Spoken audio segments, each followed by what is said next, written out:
They were selling her for $5. Not behind closed doors, not in whispers, right there, in the middle of Ash Creek.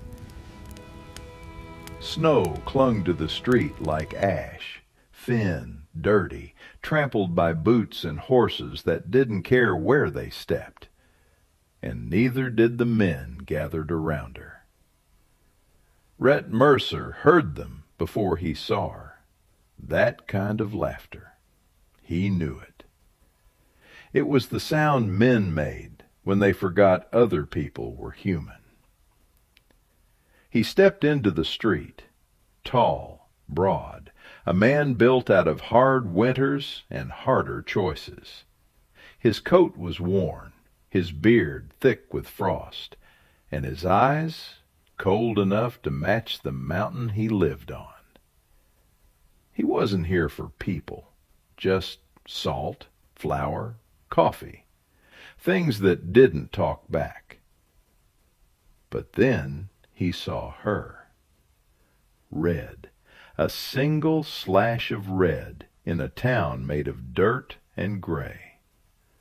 A silk dress, too fine for this place, too thin for this cold, clinging slightly to her body under a heavy gray hood, hiding her face, but not everything. The men stood in a half circle, watching, waiting, enjoying it. Behind her, a crude wooden sign, Chinese bride, $5.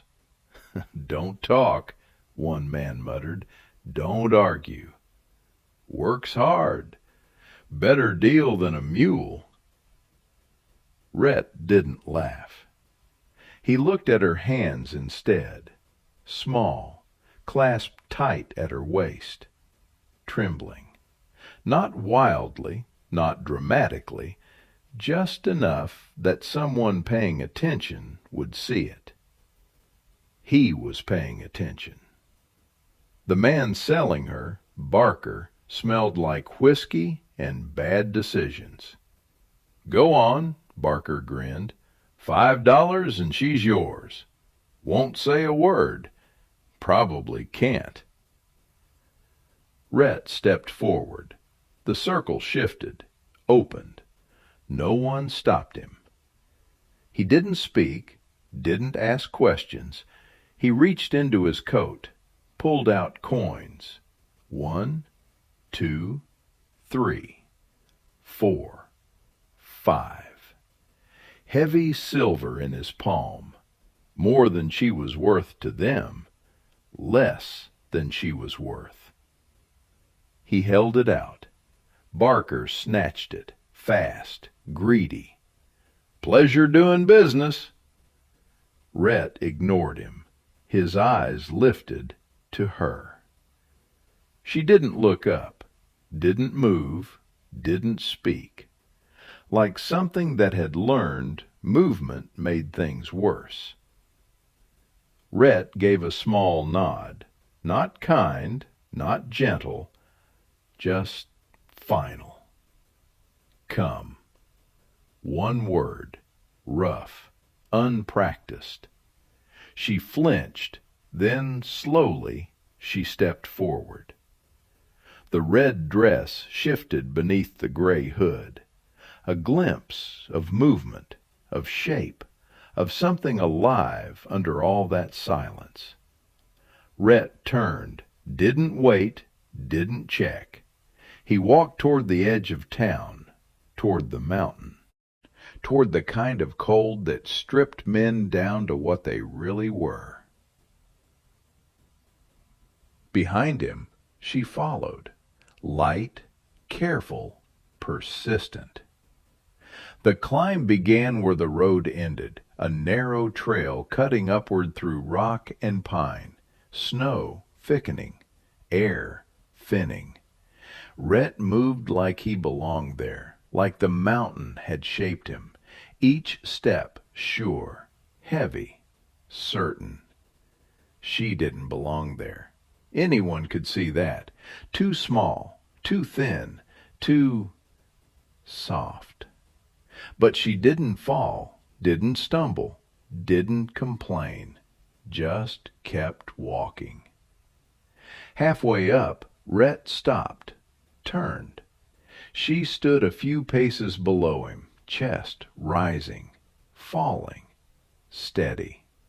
Not weak, not broken, just quiet. He pulled a strip of dried meat from his pack, held it out. She looked at it, then at his hand, and shook her head. Small, sharp, refusing. Rhett watched her a moment longer, then tucked it away. Suit yourself. He turned again, kept walking. This wasn't kindness. He told himself that. Wasn't rescue, just a trade. $5 for silence, for company, for something that wasn't empty. But as the storm closed in around them, and her footsteps kept following his through the snow, it didn't feel like a trade anymore. By the time they reached the cabin, the storm had teeth. Snow drove sideways through the trees, biting at skin, blinding the trail behind them. Rhett pushed the door wide.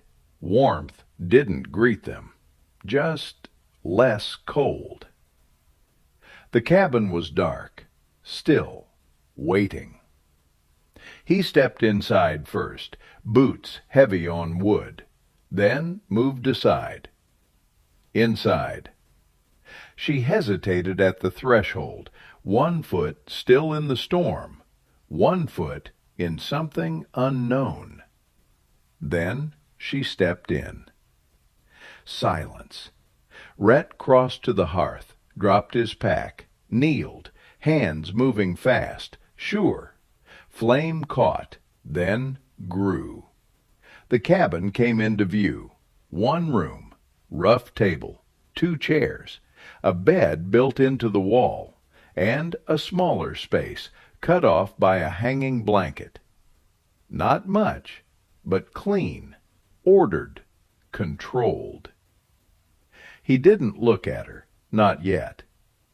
That side's yours, a gesture toward the alcove. Curtain closes, stays closed. She didn't answer, but she moved, carefully, across the room. The red silk shifted again beneath the gray hood. Darker now, slightly damp, clinging more. Rhett noticed, of course he noticed, and just as quickly looked away. He grabbed wood, fed the fire, harder than needed, like force could settle something inside him. Behind him he could hear her. Soft movements, measured. The hood came off. He didn't turn, didn't allow himself to, but he knew the weight of her hair had fallen, knew the air had changed. Water's there. He nodded toward a basin, still not looking. Food in the crate. She didn't move, didn't touch anything, didn't trust it, didn't trust him. Rhett stood, walked to the table, pulled out a chair, set it straight. Sit. Not an order, not soft either, just clear. She approached, slow steps, close enough now that he could see her, finally. Her face. Beautiful, in a way that didn't belong in a place like this. Soft skin, dark eyes, and the scar, running pale along her cheek. Not ugly, just honest. She saw him see it.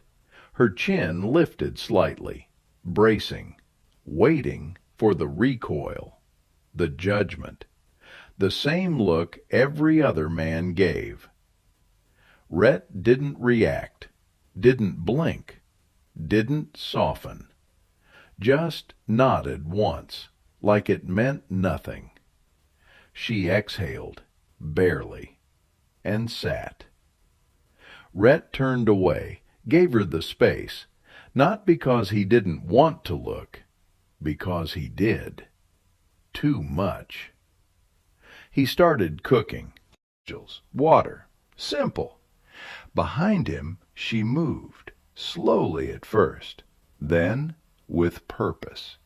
She found cloth, wiped the table, adjusted the chair, straightened what didn't need straightening, filling space without speaking. Rhett glanced over his shoulder. She stood near the table now. No hood, hair loose, falling dark over her shoulders. The dress, still damp, resting against her frame. Subtle, but there. He turned back to the fire, jaw tightening. This was a mistake. Or something worse. "Eat when it's ready," said it rough, almost too fast.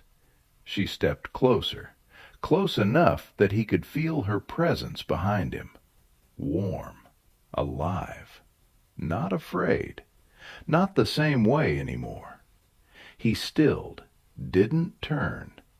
Her hand lifted, just slightly, like she might reach out, then stopped, lowered again. Distance returned, but not fully, like before. And for the first time since he bought her, Rhett realized the cabin didn't feel empty anymore. And that might be the most dangerous thing of all. The storm didn't pass. It settled, wrapped the cabin in white, and locked the world outside. Inside, the silence changed.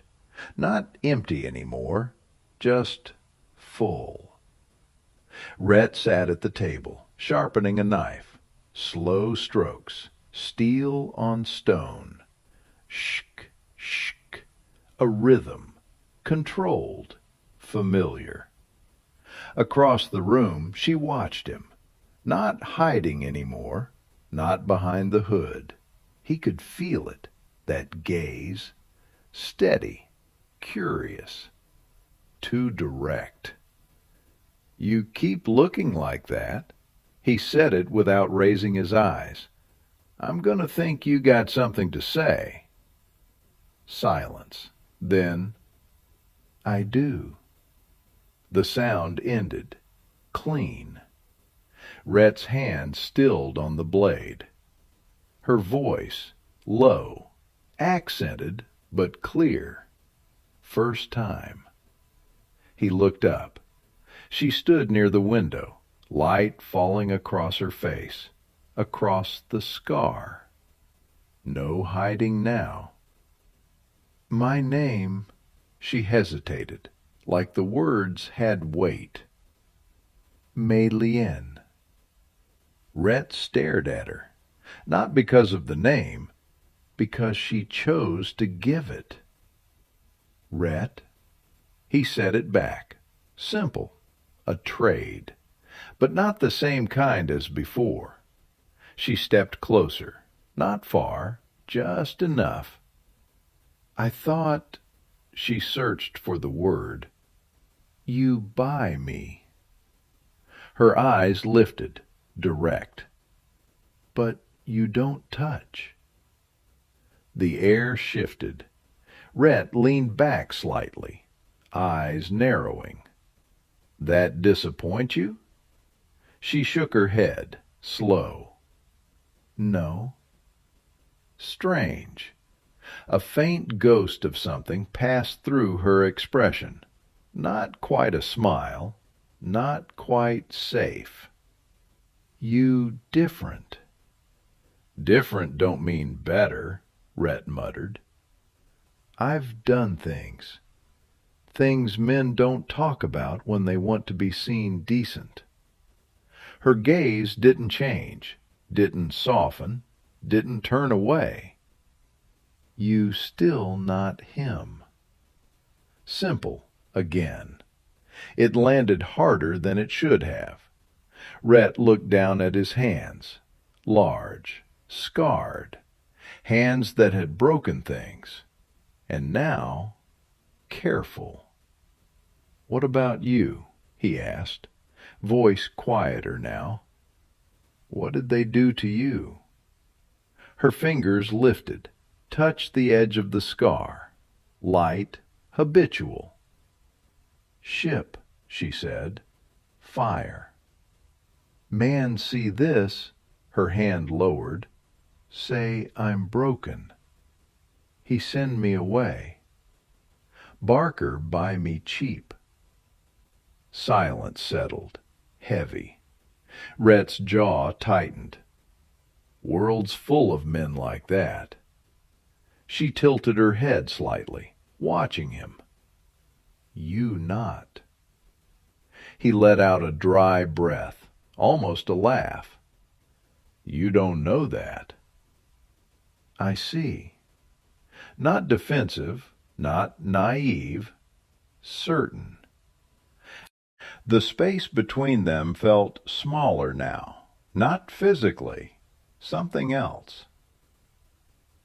She stepped closer again, close enough that the warmth from the fire wasn't the only thing he felt. Her scent, faint, clean, not from this place. His body went still. "You live here," she said softly. "Alone?" He nodded. "Used to it." "Or you just tell yourself that?" That one cut. Rhett looked at her again, really looked. Hair loose, eyes steady, scar catching light, but not defining her. She wasn't fragile, not the way they thought, not the way he first thought. "You should get some sleep," he said finally, voice rough again. "Long winter." She didn't move, didn't step back. Instead, she reached, fingers brushing his wrist. Barely anything, but it was enough. He didn't pull away, didn't move at all, just watched her. "Thank you," she said. Not for food, not for shelter, for something else. Her hand slipped away. She turned, walked toward the alcove. But the space she left behind didn't feel empty anymore. Rhett sat there a long time, knife forgotten, staring at his hand, like it didn't belong to him anymore. Rhett heard them first. Hooves, cutting through snow, fast, purposeful. He straightened, slow, body going still, the way a predator does before it decides. They found us. Mei Lian was already at the doorway. No hood, no hiding.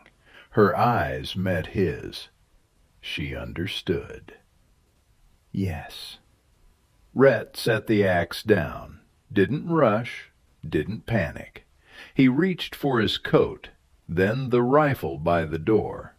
Checked it once, out of habit. Then stepped outside. Cold slammed into him, sharp, alive. 3 riders, same as before, Barker in front, face twisted with something uglier than greed now. "You think you can just walk off with what's mine?" Snow fell between them, slow, heavy. Rhett didn't answer, didn't need to. "She ain't yours." Barker laughed, high, unsteady. "I've paid for her. She's damaged, sure, but still worth something." Behind Rhett, Mei Lian stepped out. No hood, no hiding. The scar visible, clear, unapologetic. Barker's grin twisted. There she is, still broken. Something shifted in the air, subtle but real. Rhett moved, just half a step, enough. You don't say that again. The other men shifted in their saddles, uncomfortable. Barker's smile faded. Not gone, just thinner. You gonna fight me over a $5 mistake? Rhett didn't raise the rifle, didn't threaten. He just stood there, solid, unmoving. I'd fight you for less. Silence, heavy. Then Mei Lien stepped forward, closer, until she stood beside him. Not behind, not hidden, beside. Her hand lifted, rested against his forearm, warm, steady. Rhett didn't look at her, didn't need to, but his stance shifted, just slightly, protective, claiming. Barker saw it. Ha ha, so that's how it is. His eyes narrowed, calculating now. You think she chose you? She don't get to choose. Mei Lien's fingers tightened, just slightly. Then she spoke, clear, firm. I do. Everything stopped. Even the horses shifted, uneasy. Barker stared at her, then laughed again, but it didn't land the same. Doesn't matter. You're still coming back, or we drag you. Rhett's hand tightened on the rifle. You try. No anger, no shout, just truth. The tension stretched, tight as wire. Then, that's enough. Another rider, then another. Sheriff, and behind him, Abernathy. They rode in, slow, deliberate. Sheriff looked from Barker to Rhett to Mei Lien. You paid? Rhett nodded once. Sheriff turned to Barker. Then you're done. Barker's face darkened. Rage, humiliation. This ain't over. But even he knew it was. He turned his horse. The others followed. Gone. Silence returned. Rhett didn't move, didn't lower the rifle, not until they disappeared into the trees. Then he relaxed, just slightly. Beside him, Mei Lien was still there, hand still on his arm, not letting go. He finally turned, looked at her, closer than before, no space left. Her eyes met his, steady, certain. I stay. Not a question. Rhett looked down at her hand, then back to her. Then you stay. And this time, it wasn't a trade. The mountain went quiet again, like it had been holding its breath, and finally let go. Inside the cabin, the warmth felt different, not just from the fire, from them. Rhett closed the door behind them. The wood settled. The world outside, gone again. Just the two of them.